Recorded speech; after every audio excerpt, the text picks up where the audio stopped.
पिता पर गए। लोगों ने शायद यह बात तुम्हारी पूरी जिंदगी सुनी होगी, वही आंखें, वही जबड़ा, वही सोच वाला भाव, और शायद उसका कुछ हिस्सा सच भी हो। शायद तुम्हारा चेहरा सच में उससे मिलता हो, पर अभी तुम्हारे अंदर कुछ ऐसा है जो उसने तुम्हें कभी नहीं दिया। आधा नहीं, ज्यादातर भी नहीं। आपकी वंशानुगत कहानी का एक छिपा हिस्सा एक अलग वंश से आया। यह आपकी माँ से आप तक, फिर उनकी माँ से उन तक, और उनसे भी पहले उनकी माँ से एक अटूट कड़ी के रूप में आया है, जो पारिवारिक स्मृति से भी गहरे अतीत तक पहुंचती है। यह वास्तव में समानता की कहानी नहीं है। यह आपकी कोशिकाओं में छिपे एक दूसरे आनुवंशिक तंत्र की कहानी है, जो चुपचाप आपके जीवन को शक्ति देता है और एक प्राचीन मातृवंश का निशान लिए हुए है। ज्यादातर लोग यह हिस्सा कभी नहीं सुनते। स्कूल में कहानी सीधी सादी लगती है। आप अपनी माँ और अपने पिता से डीएनए विरासत में पाते हैं। 1 से 23 क्रोमोसोम, दूसरे से भी 23 मिलकर वे तुम्हें बनाते हैं। ये कहानी सच है पर पूरी नहीं, क्योंकि तुम्हारे शरीर की लगभग हर कोशिका में माइटोकॉन्ड्रिया नामक छोटी संरचनाएं होती हैं, और माइटोकॉन्ड्रिया में आपके गुणसूत्रों से अलग अपना डीएनए होता है। ज्यादातर किताबें माइटोकॉन्ड्रिया को एक ही बात में बताती हैं, कोशिका का ऊर्जा घर, और यह गलत नहीं है। वे आपकी कोशिकाओं को काम करने के लिए जरूरी ऊर्जा बनाने में मदद करते हैं।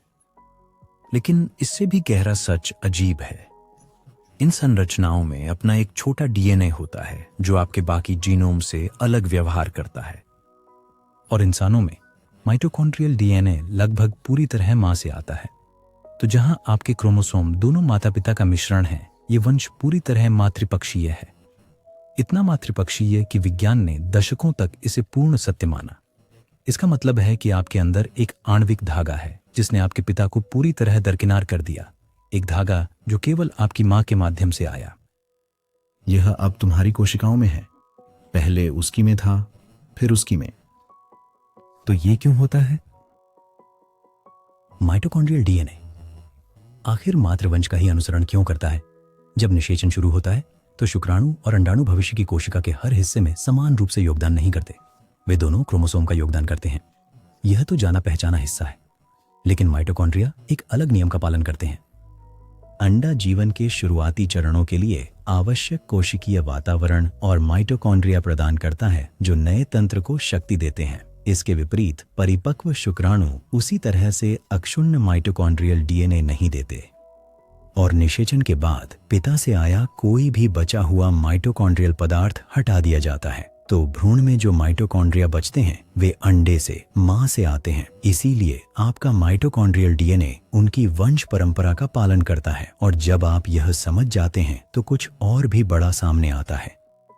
आपकी मां ने आपको अपना माइटोकॉन्ड्रियल डीएनए दिया, उन्हें यह अपनी मां से मिला और उन्हें उनकी मां से, और इसी तरह यह प्रतीक नहीं बल्कि जीव विज्ञान है, एक मातृ श्रृंखला जो आपको उन महिलाओं से जोड़ती है जिनके नाम खो गए, जिनकी भाषाएं लुप्त हो गईं, जिनके जीवन लिखित अभिलेखों के शुरू होने से बहुत पहले इतिहास में विलीन हो गए। वैज्ञानिकों के लिए माइटोकॉन्ड्रियल डीएनए इतना महत्वपूर्ण है। क्रोमोसोमल डीएनए के विपरीत जो हर पीढ़ी में बदलता है, माइटोकॉन्ड्रियल डीएनए सीधे पारित होता है और समय के साथ धीमी गति से उत्परिवर्तित होता है। ये उत्परिवर्तन मार्कर बन जाते हैं, छोटे बदलाव जो शोधकर्ताओं को मातृवंशों की तुलना करने में मदद करते हैं। इन अंतरों का अध्ययन करके वैज्ञानिक मातृ हैप्लोग्रुप्स पहचान सकते हैं, वंशों के संबंध अनुमानित कर सकते हैं और भूगोल व समय में मानव गति के व्यापक पैटर्न का पुनर्निर्माण कर सकते हैं। इसी तरह माइटोकॉन्ड्रियल डीएनए मातृवंश का पता लगाने का एक शक्तिशाली उपकरण बन गया। यह पूरी कहानी नहीं बताता, बल्कि शोर के बीच एक स्पष्ट रेखा बनाए रखता है। यदि दुनिया के 2 अलग अलग हिस्सों के लोग एक ही मातृ हैप्लोग्रुप की विशेषताएं साझा करते हैं, तो विज्ञान उन्हें एक बहुत पुराने मानव वृक्ष की पड़ोसी शाखाओं पर रख सकता है। यदि एक शाखा में उत्परिवर्तन होता है और दूसरी में नहीं, तो यह वंशों के विभाजन, फैलाव और बने रहने को चिह्नित करने में मदद करता है। समय के साथ ये छोटे आणविक अंतर एक नक्शा बन जाते हैं, राष्ट्रों का नहीं, सीमाओं का नहीं, बल्कि मात्र निरंतरता का नक्शा। और वह नक्शा पीछे ले जाता है गांवों, प्रवासों, जलवायु, तटरेखाओं और खोई दुनियाओं में। बेटियों को जन्म देती माएं, मां बनती बेटियां, और सामान्य जीवन एक ऐसी कड़ी में शामिल जिसे कोई पूरी तरह नहीं देख पाया। तो जब वैज्ञानिक माइटोकॉन्ड्रियल डीएनए पढ़ते हैं, वे सिर्फ एक अणु का अध्ययन नहीं कर रहे, वे मानव जीवन के समय के साथ आगे बढ़ने का एक संकीर्ण पर अद्भुत स्थायी रिकॉर्ड पढ़ रहे हैं। लेकिन कहानी को यहाँ एक और मोड़ की जरूरत है, क्योंकि माइटोकॉन्ड्रियल डीएनए शक्तिशाली है और शक्तिशाली को पूर्ण समझना आसान है। आपका माइटोकॉन्ड्रियल डीएनए एक सीधी मातृ वंशावली का प्रमाण है, पर यह आपकी पूरी वंशावली नहीं। यह हजारों पैतृक वंशावलियों में से एक है जो आप में मिलती हैं। हर पीढ़ी पीछे जाने पर पूर्वजों की संख्या बढ़ती जाती है। 2 माता पिता, 4 दादा दादी, 8 परदादा परदादी और ऐसे ही। आपका माइटोकॉन्ड्रियल डीएनए उन रास्तों में से केवल एक सीधा मात्र मार्ग बताता है। यह इसे छोटा नहीं बल्कि विशिष्ट बनाता है। यह आपको कुछ सटीक और असाधारण बताता है, पर सब कुछ नहीं। आपके गुणसूत्रों में अनगिनत पूर्वजों का योगदान होता है, जिनमें पैतृक, मातृवंश और वे शाखाएं भी हैं जिन्हें माइटोकॉन्ड्रियल डीएनए नहीं देख सकता। तो गहरी सच्चाई यह नहीं कि एक वंश दूसरों की जगह ले। एक पंक्ति ऐसे रूप में बची है जिसे हम असाधारण स्पष्टता से देख सकते हैं, और वह धागा अभी भी कुछ व्यावहारिक काम कर रहा है। माइटोकॉन्ड्रिया आपकी कोशिकाओं को शक्ति देते हैं। वे उन प्रक्रियाओं में सहायक हैं जो जीवित ऊतक को सक्रिय रखती हैं। जिस महिला ने यह कड़ी आप तक पहुंचाई, वह हजारों साल पहले जीवित रही होगी। आप उसका चेहरा कभी नहीं जान पाएंगे, आप उसकी आवाज कभी नहीं सुन पाएंगे, आप कभी नहीं जान पाएंगे कि उसे किस बात का डर था, वह किससे प्यार करती थी, या वह खुद को क्या कहती थी। लेकिन उस लंबी मातृ श्रृंखला से कुछ आप तक फिर भी पहुंचा, अपरिवर्तित नहीं, क्योंकि माइटोकॉन्ड्रियल डीएनए समय के साथ उत्परिवर्तन जमा करता है, लेकिन इतनी धीमी गति से बदला कि इसकी निरंतरता को मानव इतिहास के विशाल कालखंडों में भी खोजा जा सकता है। आप केवल कहानियों से मिली यादें ही नहीं ढो रहे हैं, आप एक जैविक वंश ले जा रहे हैं जिसे जीने के लिए कहानियों की जरूरत नहीं थी। ये माताओं से, शरीरों से, जन्मों से गुजरा, और यह अभी भी यहीं है, चुपचाप चल रहा है, रोशनी जलाए हुए है, कुछ जीवनों में आगे बढ़ने के लिए इंतजार कर रहा है। पर यह पूरा वंश नहीं, ये हजारों वंशों में से एक कड़ी है जो आप में मिलती है। हर पिछली पीढ़ी में पूर्वजों की संख्या बढ़ती जाती है।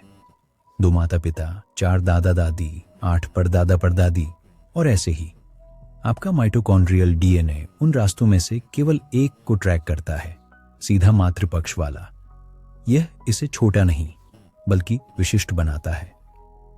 यह आपको कुछ सटीक और असाधारण बताता है, लेकिन सब कुछ नहीं। आपके गुणसूत्रों में अनगिनत अन्य पूर्वजों का योगदान भी होता है, जिनमें पैतृक और मातृवंश शामिल हैं जो उस सीधी कड़ी से बाहर हैं, और पारिवारिक इतिहास की वो शाखाएं भी हैं जिन्हें माइटोकॉन्ड्रियल डीएनए नहीं देख पाता। तो गहरी सच्चाई यह नहीं कि एक वंश दूसरों की जगह ले लेता है। एक वंश ऐसी अवस्था में बचा रहा जिसे हम असाधारण स्पष्टता से अभी भी देख सकते हैं, और वह धागा अभी भी कुछ व्यावहारिक कर रहा है। माइटोकॉन्ड्रिया आपकी कोशिकाओं को शक्ति देने में मदद करते हैं। वे उन प्रक्रियाओं का समर्थन करते हैं जो जीवित ऊतक को कार्यशील रखती हैं। जिस महिला ने यह वंश आप तक पहुंचाया, वह हजारों साल पहले जीवित रही होगी। तुम उसका चेहरा कभी नहीं जानोगे, तुम उसकी आवाज कभी नहीं सुनोगे, नहीं जान पाओगे कि उसे किस बात का डर था, वह क्या पसंद करती थी या खुद को क्या कहती थी। लेकिन उस लंबे मातृवंश से कुछ आप तक फिर भी पहुंचा। बदला तो है, क्योंकि माइटोकॉन्ड्रियल डीएनए में समय के साथ बदलाव आते हैं, पर इतनी धीमी गति से कि इसकी निरंतरता को मानव इतिहास के विशाल विस्तारों में अभी भी खोजा जा सकता है। आप केवल कहानियों में दी गई यादें ही नहीं ले जा रहे हैं, आप एक जैविक वंश को ढो रहे हैं जिसे जीवित रहने के लिए कभी कहानियों की जरूरत नहीं पड़ी। यह माताओं, शरीरों, जन्मों, मानव जीवन की पीढ़ियों से गुजरा जो सामने आए, गायब हो गए, और फिर भी आपके भीतर कुछ चलता रहा। तो अगली बार जब कोई कहे कि आपका चेहरा आपके पिता जैसा है, तो वे शायद सही हों। पर अब आप जानते हैं कि सतह के नीचे एक और सच है। आपकी कोशिकाओं में एक मातृ वंश है, इतना प्राचीन, शांत और निरंतर कि यह आपके जीवित शरीर को मानव काल से चली आ रही महिलाओं की एक श्रृंखला से जोड़ता है। आपका एक हिस्सा हर किसी से होकर आया, पर आपका एक छिपा हुआ हिस्सा एक प्राचीन मार्ग से नीचे आया, और वह अभी भी यहीं है, चुपचाप चल रहा है, रोशनी जलाए हुए है, कुछ जीवनों में फिर से आगे बढ़ने का इंतजार कर रहा है। पर उस लंबी मातृवंश परंपरा से कुछ तो आप तक पहुंचा ही। याद के तौर पर नहीं, कहानी के तौर पर नहीं, जैविक रूप में। आपकी कोशिकाओं के अंदर वह प्राचीन विरासत अभी भी है, अभी भी शांत है, अभी भी काम कर रही है। अभी भी तुम में बह रहा है, और शायद यही सबसे अजीब है। एक अनजान औरत ने तुम्हारे जीवन को गढ़ा। आपका कुछ अंश हर किसी से होकर आया, पर एक छिपा हुआ भाग एक प्राचीन मार्ग से उतरा, और यह एक दिन फिर से आगे बढ़ाया जा सकता है। तो यदि आप अभी जीवित हैं, आप पहले से ही उस अटूट कड़ी का हिस्सा हैं।